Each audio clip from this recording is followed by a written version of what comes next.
Good morning. Welcome. It's a little dark down here.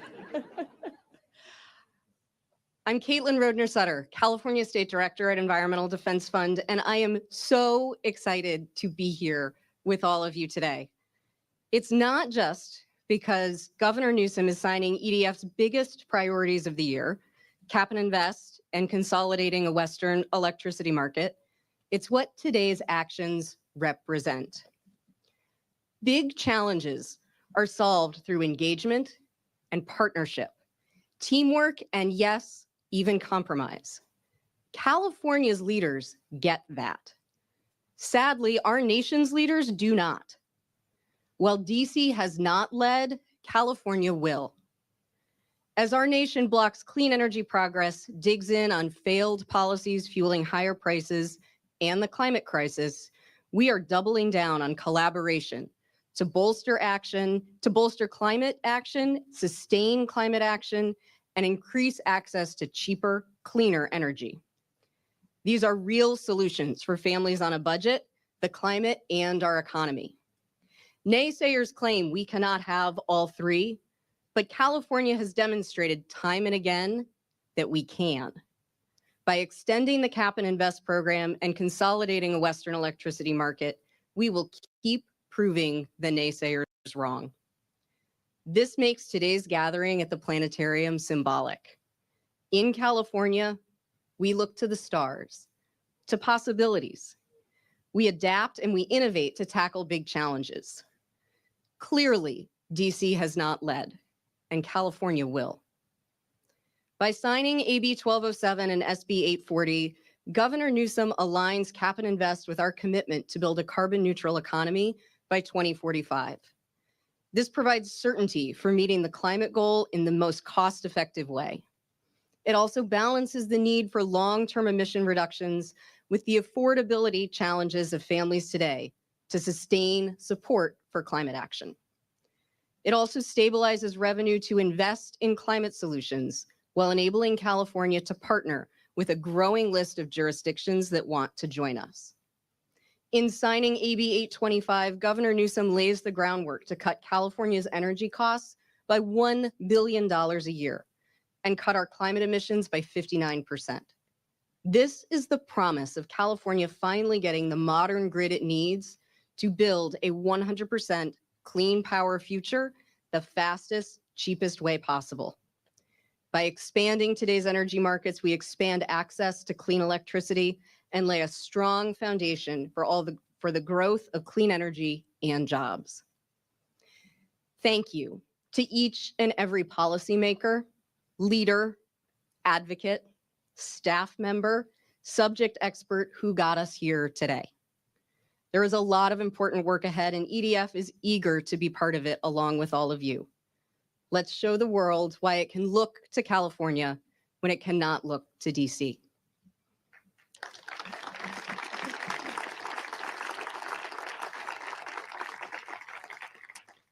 And with that, I'm pleased to introduce Rodney Fong from the San Francisco Chamber of Commerce.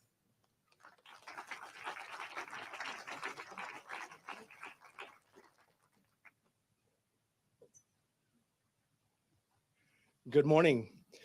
It is great to be here amongst the giants above us and within the room. My name is Rodney Fong, and I'm the CEO of the San Francisco Chamber of Commerce, representing 900 different businesses, large and small, in San Francisco. And I want to start off by talking about leadership. And leadership cannot really happen, and California is at the core of our economic engine and leadership. We're leaders in the climate change, we're leaders in innovation, and now we're leaders in predictability of businesses. And I'm speaking from the business community. When we ask our members what's the number one thing they need, it's predictability and certainty.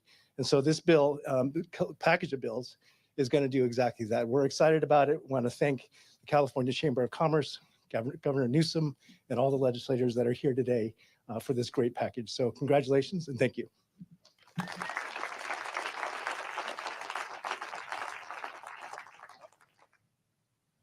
Sorry, next up, Rudy Gonzalez.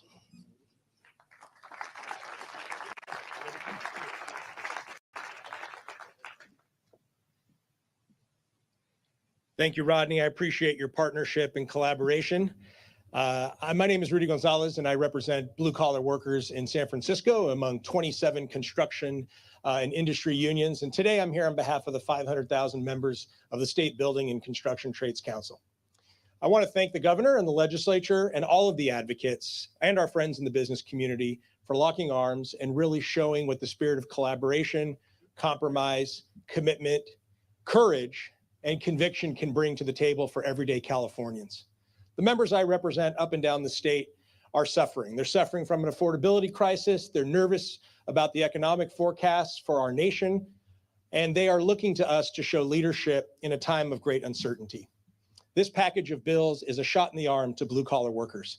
This package of bills enables me to knock on doors up and down this state and talk to our members about the kitchen table issues they care about. They care about good jobs. They care about a clean and safe planet for their families and for their futures. And they care about what's happening to them in their pocketbook.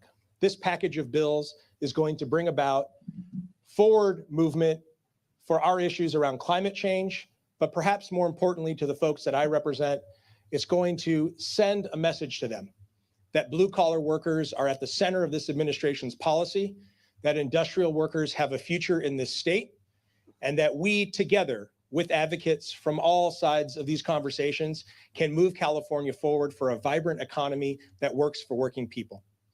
With that, it's my pleasure to introduce Assemblymember Jackie Irwin.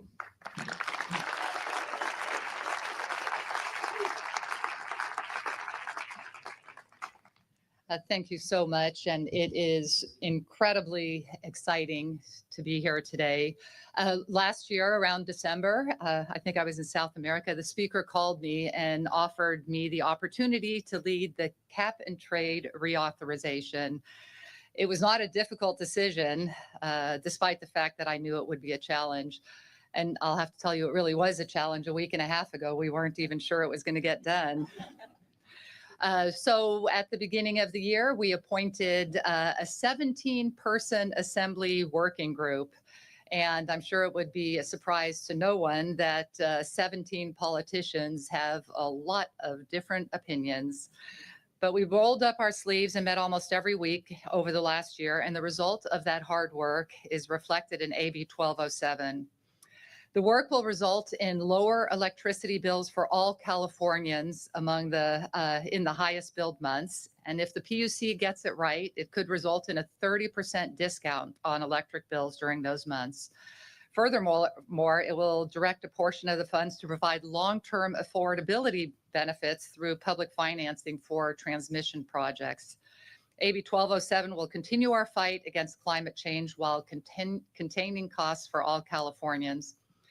But the point that I want to make as the representative of Pacific Palisades, where over 5,000 homes tragically burned 9 months ago, the cost of inaction is immeasurable.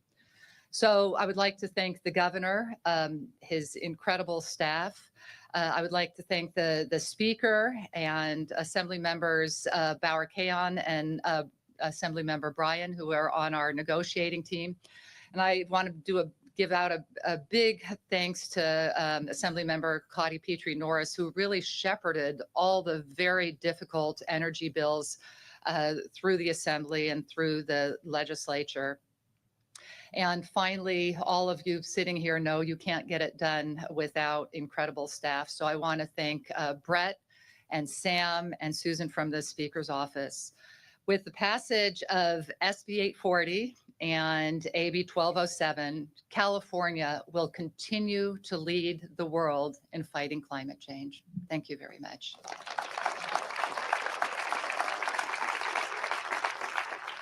Yes. And now I would like to introduce the amazing chair of the Utilities Committee, my seatmate, Cotty Petrie-Norris.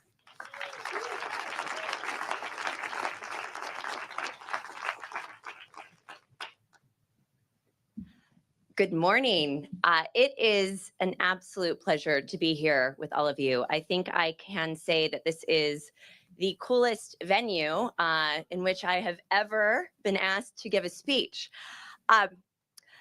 I am Connie Petrie-Norris. I represent California's 73rd Assembly District, and I am the chair of the Assembly Committee on Utilities and Energy. We began 2025 with the devastating LA wildfires. One more reminder that the climate crisis is here now and urgent. And that's something that California and Californians have understood for a very long time. That's why we have led the nation and the world on climate action. We have incredibly ambitious and incredibly important climate goals. I don't think I'm going to surprise anyone in this room when I say we also have a monumental challenge before us in order to actually deliver on those goals. Some of you have heard me joke that for years, decades, generations of policymakers got to come to Sacramento, serve in state government, and set these really, really big, audacious targets and say, you know what, in 50 years' time, we're going to do something really, really hard. And then they could kind of pat themselves on the back, have a press conference, declare themselves a climate warrior, and kind of go about their business. And we can't do that anymore because all of those chips are coming due. And so getting this done happens on our watch. And every single person in this room is a part of that story and is going to be it has been a part of the success we've achieved in California and is an important part of the success that we must achieve as we move forward. And I think as we looked at the challenges in front of us this year, we wanted to make sure that we weren't just making progress on climate action, but that we were doing it in a way that really balanced the three legs of our energy stool: sustainability, reliability, and affordability. And so I'm proud of the bills that we are putting on your desk today, Mr. Governor. I really do believe that this package of legislation, as the podium sign says in front of me, we are cutting bills, we're cutting pollution, and we are ensuring reliability for Californians. And as Caitlin said in her opening remarks, the stakes right now really could not be higher. The eyes of the world and the nation are on California. So we've got to make sure that we get this done and that we get it done right, and that we demonstrate that we can lead on climate action while we ensure that Californians can pay their bills, while we ensure that Californians have good, high quality, high paying jobs, and that we ensure that we continue to grow the fourth largest economy in the world. These are big challenges, and I'm so grateful to everyone who was part of the success that we achieved this year. I want to say a thank you to my seatmate and partner in crime, Assemblymember Irwin, as well as our colleagues, Assemblymember Wilson, who really led on the work that we did in the Assembly on the stabilization of the petroleum fuels market, as well as my colleague, Assemblymember Hart. I want to thank the speakers team and staff. Special shout out to Laura and to Chase. And I also want to thank our partners and colleagues in the California State Senate. And I'm very pleased to introduce our incoming Senate PT. Give it up for Senator Monique Limon.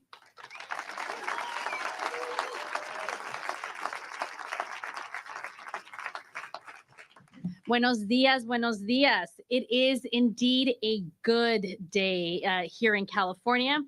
I'm proud to stand here for a reaffirmation to what California's climate goals are. With rollbacks of decades-old bipartisan environmental protections at the federal level, today we are here to reaffirm our commitment to California's goals. The state must continue to transition towards green energy, and we know that that cuts our greenhouse gas emissions and makes investments in projects that combat what our communities are feeling on the ground. You've heard from my colleagues about how we started 2025 with the LA fires and our frontline communities understanding the impact that climate has all over this state, this country, and the world. Since the inception of the Cap and Invest Now program, over 122 100,000 jobs have been created. $13 billion have been invested in over 500,000 projects. And we've developed a better transportation structure, all while doing this. The legislature has worked for months to craft a proposal that builds on all of these significant gains for the Cap and Invest program. And we're proud that these investments include $125 million in transit passes for Californians annually, $800 million in affordable housing, $130 million in clean drinking water, and $200 million in wildfire protection. The things that Californians are asking us to do. Additionally, we are investing more in environmentally overburdened communities by ensuring that $250 million go towards protecting air quality in frontline communities. Lastly, this proposal creates climate smart jobs for thousands of Californians, continuing our legacy of employing the most clean energy workers of any state in this country. Cap and Invest is not just a bold goal. It is also a response to the over 67% of Californians who want to lower the state's greenhouse gas emissions, and the over 2/3 of Californians who are in favor of our state taking action and taking steps to address the global climate crisis. California is stepping up to the plate like we have done time and time again. I'm proud of what the legislature and the governor have accomplished, and I'm also proud to have worked with the Assembly and with incredible colleagues in the Senate, including Senator Laird, Senator Becker, Senator Stern, Senator Allen, Senator Gonzalez, Senator Blakespear, who were all part of the working group for Cap and Invest. It was hard, it was difficult, but we made it happen.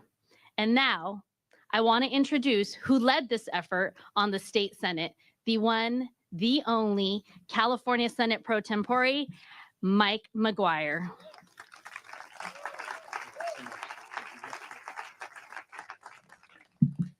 Good morning. How's everybody doing? Hot damn. You know, it's a big day and a big week for several reasons here at the Academy of Sciences. Claude, the albino alligator, turned 30 this week, huh? There we go, right on. And today's a big day because promises were kept here in California. And today is proof that teamwork makes dream work. And today, California's dream is more affordable.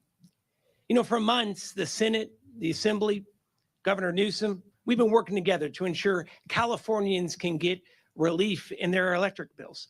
And we're delivering on that promise. We've been working together to hold electric utilities accountable and ensure their infrastructure is more wildfire safe. Today, we're following through on that promise. We've been working together to ensure that the Golden State's world-leading climate initiatives continue to thrive under the hostile and regressive policies of the Trump regime. Promises made, promises kept. And together with today's bill signing by the governor, we're continuing California's legacy of innovation, growing our economy, and building more housing where Californians love to call home.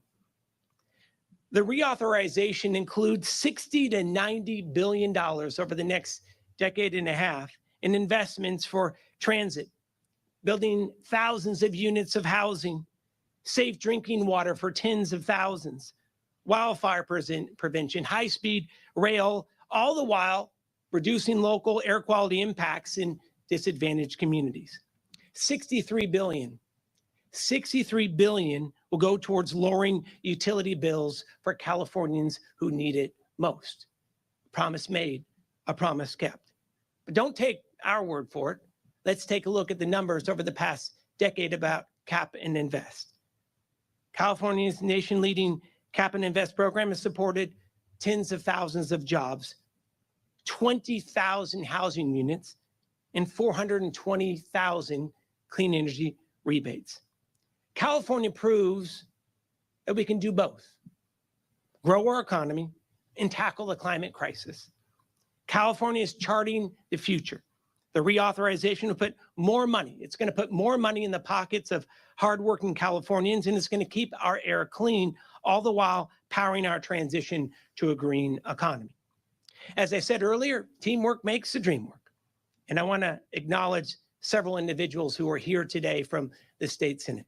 First of all, I want to acknowledge our pro tem-elect Monique Limon for leading our climate working group. We're grateful for her leadership. I want to say thank you to Senator Josh Becker, the energy chair of the California State Senate, who's been working time and time again to get these bills across the finish line. Thank you so much to Chair Becker. I want to say thank you to Senator Reyes. We also have Senator Grayson, who is here today, who chaired our Fuel Stability Working Group, along with our co-chair, Ms. Richardson, who co-chaired the Fuel Stability Working Group. Thank you to the two of you, to Senator Allen and Senator Blakespear, Senator Caballero and Gonzalez, Senator Laird, who is here today. Thank you for your continued work. To Senator Stern, thank you. To Senator Hurtado, who always reminded us that we have to focus on Kern County and the Central Valley. Thank you, Senator Hurtado. I want to say thank you to Senator Arreguín, who is here today, Senator Cabaldon, and of course, want to say thank you to Senator Grove, who is here as well. To Ms. Petrie Norris and Ms. Irwin, thank you. Thank you for never giving up and for the tenacity that you had. And there are some unsung heroes here today. The Assembly staff, the governor's staff team, and there are three individuals who I'd like to be able to acknowledge: Chris Nielsen, Kip Lipper, and James Barba, who gave it their all and literally spent about 39 hours up, never getting a wink, getting these bills across the finish line. I want to wrap it up with this. Today's a big win for the Golden State. If you pay utility bills and you want them lower, you win. If you drive a car and hate gas price spikes, you win. If you want clean drinking water, you win. If you want to breathe clean air, you win today. It's a pretty big winner's circle. But this is a pretty ambitious package. But this is what California is all about. In tough times, we come together and pass bold policy that leads this nation. We know the future always means moving forward and always together. And speaking of that, it is now my honor to be able to introduce the governor who is leading the charge for the rest of America, showing the nation that Democrats can deliver to make life more affordable for millions and never give up on our values of combating the climate crisis. He knows that we can do both. And with his leadership today, we are doing both. I want to hear you loud and proud. Let's give it up for the one, the only. It's a big damn deal that we're here. Governor Gavin Newsom, everybody. Come on now.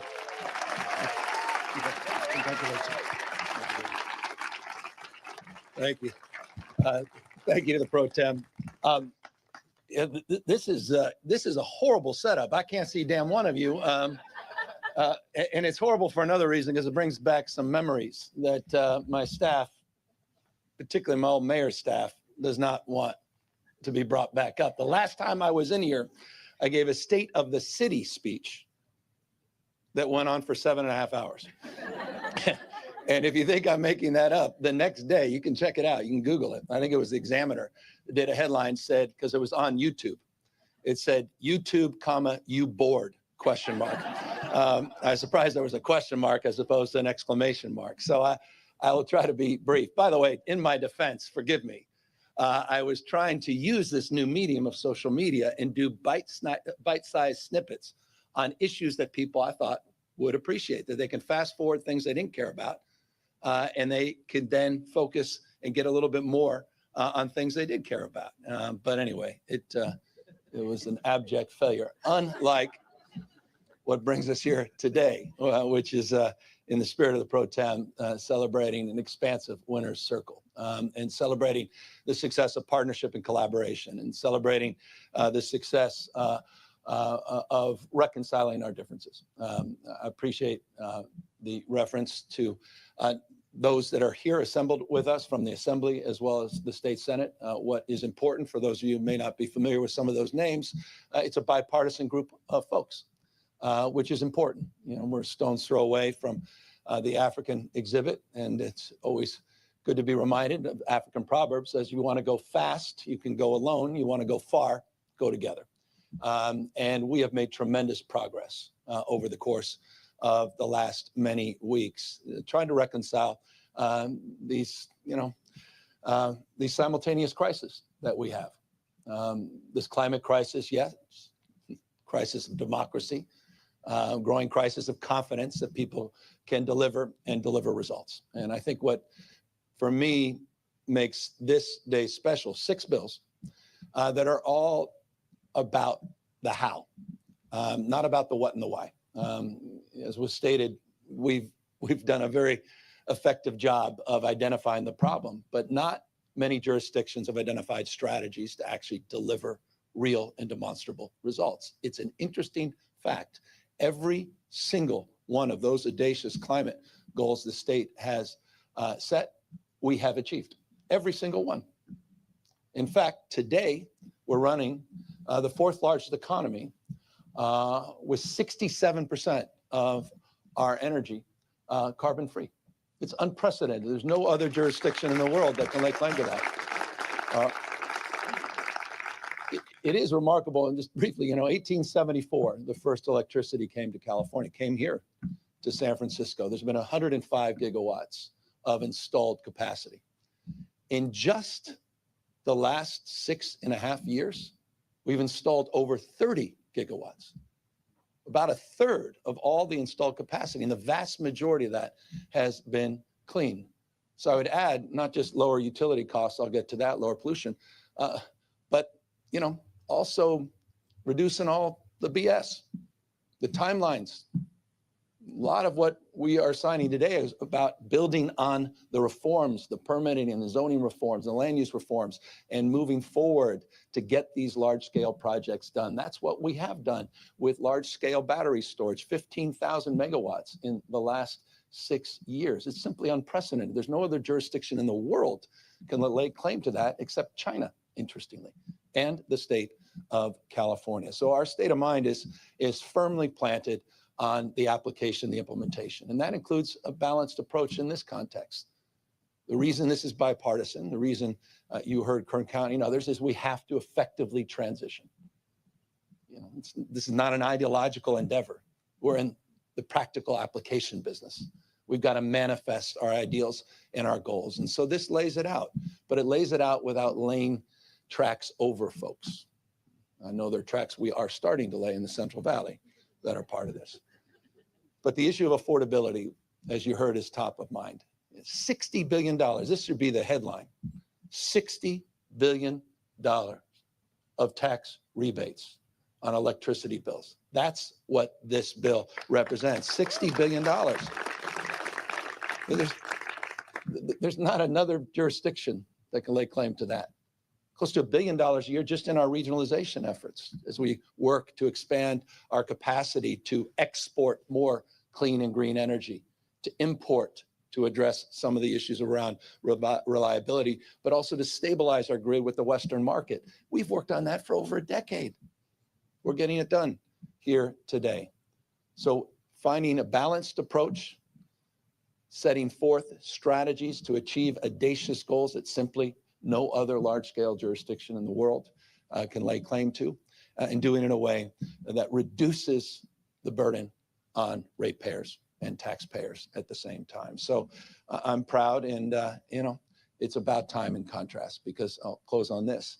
As it was noted and stated, it was a hell of a time. The CEC, our California Energy Commission, is celebrating its 50th anniversary today. And I'll remind folks that may have forgotten, or those that may not know, it was Ronald Reagan, Republican governor, that signed the bill that ultimately led to the CEC. Did the same with the California Air Resources Board. It was a Republican by the name of Nixon that codified our leadership in 1970 with the Clean Air Act, Clean Water Act, Endangered Species Act, Republican president. The vandalism that this president has done to our kids and our grandkids, the deficits, environmental injury is nothing more than deficit spending. Healthcare costs, the burdens of cleanup costs in the next generation is a disgrace. It's a disgrace. It's also a front in the spiritual sense. It's hard not to think about that in the context of these sentinels above you. This is the one thing that connects us generations, thousands and thousands of generations. There's something profoundly spiritual about that. It's an affront to God. Not my word. Those are the words of the Pope when we were at the Vatican a year and a half ago. So we recognize how precious this moment is and how important California is at this moment. And so I say all that, and this is a point of pride, who celebrated my oldest daughter's 16th birthday last night.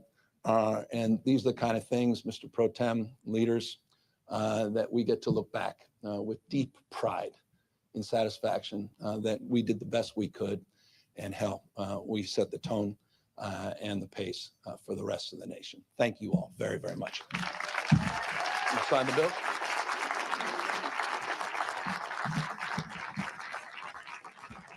Members of the legislature and all speakers, please join the governor at the podium to sign the legislation.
Thanks again, everybody, for taking the time. Just want to thank all the remarkable group of assembly members and senators and leaders from across state, advocates that came together, and to have the construction unions, to have environmental advocates and environmental justice leaders, everybody coming around and supporting and celebrating real progress at this point in U.S. climate history is not insignificant. And so I'm deeply mindful of that and deeply grateful that everybody recognized this moment and worked together across their differences, which were not insignificant, particularly as it relates to the issue of around gasoline and issues around spikes and reliability in that space. And so this was a remarkable moment, and it runs complete contrast to what's going on in Washington, D.C., and that cannot be understated or overstated either. With that, happy to answer any questions. Governor, what's the argument for keeping high-speed rail a top recipient of GGRF funding? Because we're on the other side. We're actually laying track. We're on the other side of all the environmental concerns. We're on the other side of all of the acquisitions. For years and years and years, 2,270, it's an actual number, 2,270 parcels had to be procured. Each one of those had a unique dynamic, a unique interest, litigation, lawfare, years and years and years to work through and to find and strike the right price and to find common ground. 2,270,000 utility projects were completed. We have structures 50 large-scale structures that have been completely done, not just designed.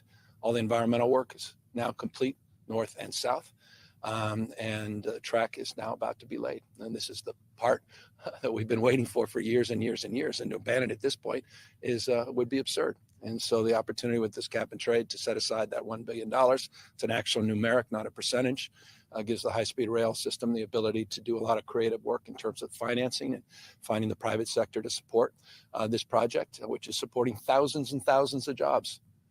And unlike the President of the United States and unlike his administration that does not care about rural Americans, who uses rural Americans and over and over and over and over again betrays rural Americans in terms of his policies, we have their backs. Biggest beneficiaries, the first phase of the high-speed rail, are people that predominantly supported Donald Trump. But we don't play politics. We do what's right for working folks. And I'm very, very proud of that. And I'm proud of the fact the legislature recognized that as well. Governor, PG&E has raised its rates by more than 40% over the last few years. The EV tax credit of $7,500 is also set to expire at the end of this month. My understanding is that that's not replenished in this legislation. So what are you doing to replace that tax credit? And also, what else is in this bill that actually makes it affordable for people? Well, you're talking about the Biden era tax credit that the Trump administration eliminated. So we can't make up for federal vandalism of those tax credits, but we can continue to make the unprecedented investments in infrastructure, which we're doing. About a quarter of all new car sales in the state of California are alternative fueled vehicles. We're nation leading in that respect. We have close to 60 EV manufacturers in the state. No other state comes close. We've created an ecosystem and we've created a market. Ask Elon Musk. His billions came from California's regulatory framework and came from billions in subsidies that he and others in this space have benefited from. Those subsidies continue in many other capacities as it relates to that infrastructure. I think it's interesting just to note, we just announced this, over now 200,000 public charging stations now in the state of California, 201,000 to be exact. There are 120,000 gas nozzles in California. Just interesting, just to consider that. 200,000 public charging spaces, 120,000 gas nozzles. You're seeing the rest of the world dominate in this space. And it's not about electric vehicles, it's about economic transformation. And this country has ceded that to China. It is remarkable the damage that Donald Trump and Republicans in Congress have done in terms of our not just electric vehicle industry, but the tech stack. That's a big part of that. Anyone that's traveled overseas knows what I'm talking about. You go into an autonomous vehicle in places like Shanghai, that's electric. It picks up everything that's on your phone and provides you the ability not only to direct where the vehicle is going, but to direct your reservations for the night, to listen to your playlist, to have a treasure trove of opportunities as it relates to that tech stack in terms of making your life more efficient and more affordable. And we've seeded that. GM sold us out. Mary Barra sold us out, eliminating Ronald Reagan's work, eliminating the progress we made under the California Air Resources Board in 1967, where we began the process of regulating tailpipe emissions. The Republicans rolled that back this year, Donald Trump's leadership, but the American automobile manufacturers allowed that to happen. GM led that effort. And so California will continue to compete. We'll continue to make the case to be more competitive globally, not just across the United States. And there are billions and billions of dollars through 2045 in the cap and trade program that continue to make those infrastructure investments, but not the direct subsidies that we cannot make up for, that were eliminated under the federal program.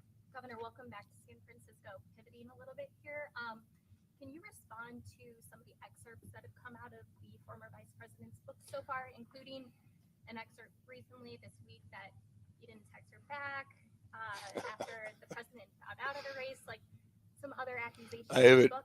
Well, I don't know about accusations. I don't know if it's even an accusation. Having been engaged very directly with the vice president this last few weeks, as you know, on some high-profile issues that are important. But no, I haven't read it, and so it's hard to even opine about context and to even reflect on anything that's in the book. Did you call her back after the president got out of the race? Oh, I mean, this is such a trivial, doesn't even go into describing how inconsequential my comments are about to be. You want to waste your time with this, we'll do it. I was up there hiking. There was an unknown number. Check the unknown number.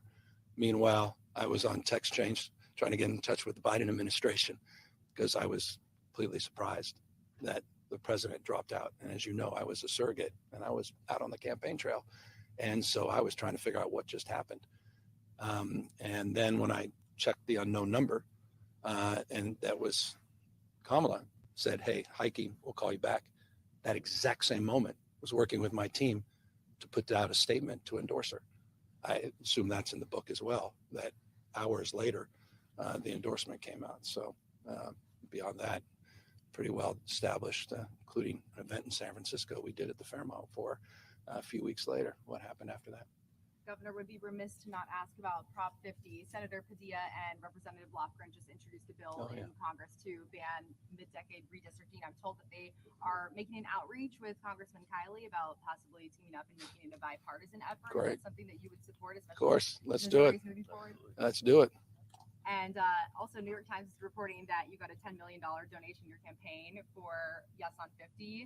About 70 million raised so far. Can you confirm deadline tomorrow? Well, we've raised an extraordinary amount of money because the awareness on this is not just across the state of California, but there's awareness all across this country.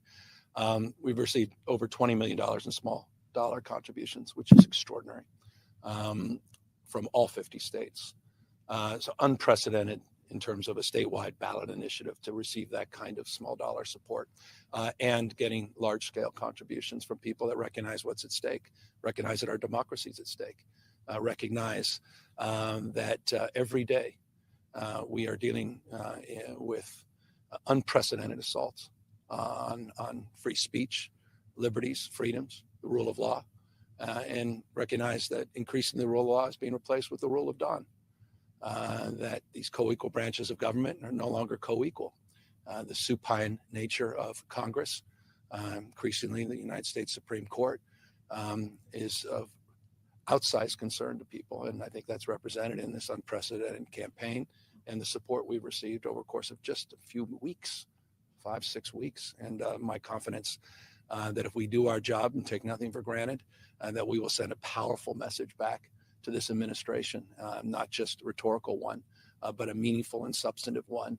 And we'll fight fire with fire, and Californians have that ability and authority, formal and moral, to push back against this administration. I'm very proud of the effort.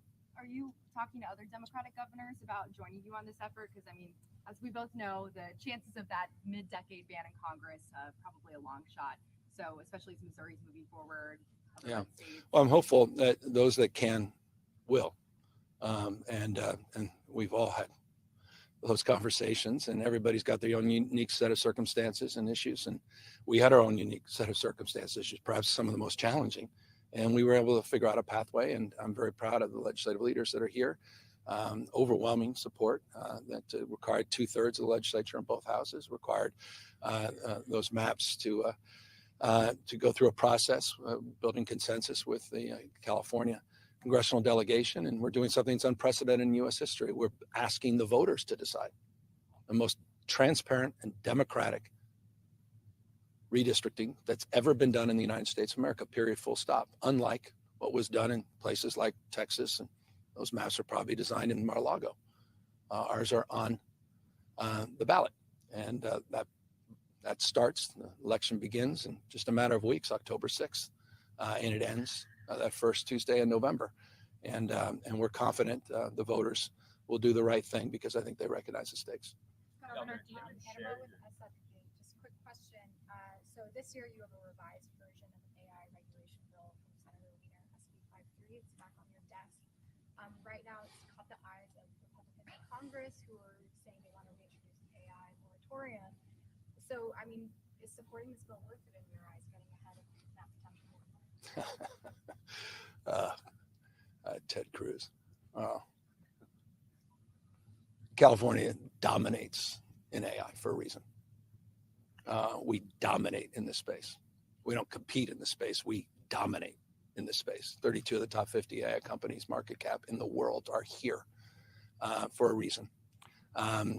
We have a regulatory posture that supports risk-taking, but we're trying to balance recklessness. And in that context, this state has led with an executive order that I signed a number of years ago in partnership with the Biden administration as it relates to laying out the architecture of how we find that balance. This legislature has introduced and advanced dozens and dozens of bills over the last 3 sessions that I've had the privilege of signing. And there are many bills beyond just SB 53 that you're referencing that are also on my desk for review. A lot of them were informed by a white paper that was put forward by the godmother of AI, Fei-Fei Li, in partnership with Stanford and UC, MIT and others that looked at California's relationship to the industry and looked at California's leadership in relationship to the industry and the lack of leadership and oversight in the federal government. And a lot of those bills were informed on that basis. And so I'm very pleased and grateful. We worked very collaboratively with those leaders. And all of those bills are being considered on their merits. And I'll be reviewing them over the course of the next few weeks. There are over 800 bills that remain on my desk. Last question. Can you talk us through your philosophy of working with the state legislature and how you decide which bills you're going to engage with or not engage with? I mean, it's always open hand, not a closed fist. We've had the privilege of working together for 7 years, and we're just blessed. I'm overwhelmed by the progress we've made on housing and policies that, I never imagined we'd get so much done on issues around shifting a policy dynamic to address homelessness, our ability to move on climate, self-evident. So I'm just grateful for the partnership. It's been remarkable, and I hope I have one more bite at the apple, one more at bat, as they say, next year. I hope it continues, but it's been a hell of a 7 years in terms of policy making. We're about to celebrate, a couple of weeks, the full implementation of a brand new grade pre-K for all in California. That's extraordinary at this scale and scope. After school for all. It was a pipe dream. It was a campaign slogan. There was a few bucks for after school for all. We fully implemented this year, and that's 9 hours of enrichment, summer school and after school for all. Actually achieved that. Community schools, over 2,000 full service community schools. These are things other states dream about. School free meals, the first state to move in that direction. Every child gets a savings account. 1.9 million, 3.4 million. $1.9 billion, 3.4 million students. These are things we did together. That's just in the education space. I say that because I can go in every category. Child care work we've all done together, and the work to reform foster care system, the work we've done on the earned income tax credit and paid family leave, and so many areas. And this economy continues to thrive and grow. Now the 4th largest economy in the world. And, you saw some early good news on the revenue side that came from the LAO's office. And we got to watch our expense side, particularly in the Medicaid side, which is an issue for many states, not just California. But I'm also proud of that, the fact that we've expanded healthcare to a degree that no other state in America has. And it's just another example of this partnership. Thank you, everyone. Thanks, everyone. We're out of time. Thank you. Thank you, Governor. Media, please exit.